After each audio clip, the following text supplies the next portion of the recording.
সেদিন ছিল আমাদের সিজনের প্রথম বিয়েবাড়ির ইনভাইট। তো সেখানেই গিয়েছিলাম খেতে। খেতে গিয়ে এমন এক কাহিনী হয়ে গেল, কি হয়েছিল দেখতেই পারবে ভিডিওতে। সো চলো ব্লগটা এখান থেকেই শুরু করছি। অগ্রহায়ণের প্রথম ডেটে হয়েছিল বিয়ে, আর আজকে কতদিন পর ভিডিও আপলোড করছি দেখতে পাচ্ছ তোমরা।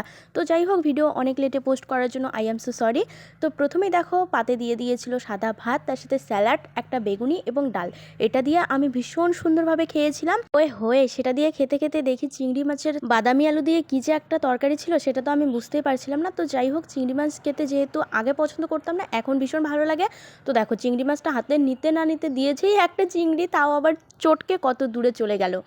তো পরে আরও খুঁজছিলাম, চিংড়ি পাইনি, কি দেখলাম যে না, পেলাম না। তারপর দিয়ে গেল একটা কাতল মাছের পিস। আমি যেহেতু গাতার চাকা খেতে বেশি ভালোবাসি, তো আমার পাতে কিন্তু গাতার চাকাই পড়েছিল। তো সেটা দিয়ে খেতে খেতে দেখি মাটন আর পোলাও দিয়ে গেল।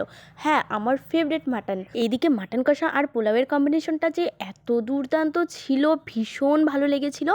তো আজকে কিন্তু টোটালি রান্নাবান্না ভীষণ ভালো হয়েছিল, বলতে গেলে ভীষণ তৃপ্তি করে খেয়েছিলাম। আর খাওয়া দাওয়ার শেষ পাতে ছিল চাটনি, মিষ্টি, দই। মিষ্টি নিব না করতে করতেও মিষ্টিটা পাতে দিয়ে দিয়েছে। সো মিষ্টি আর আমি ধরে দেখিনি। পাশের সিটে বসেছিল কাকাতো ভাই, তো ওর পাতেই উঠিয়ে দিয়েছিলাম। পরে দই আর চাটনি দিয়ে ভীষণভাবে খাওয়াটা শেষ করলাম। তো ব্লগটা তোমাদের কেমন লাগলো অবশ্যই কিন্তু জানিও, আর এরকম ব্লগ দেখার জন্য চ্যানেলটিকে সাবস্ক্রাইব করো।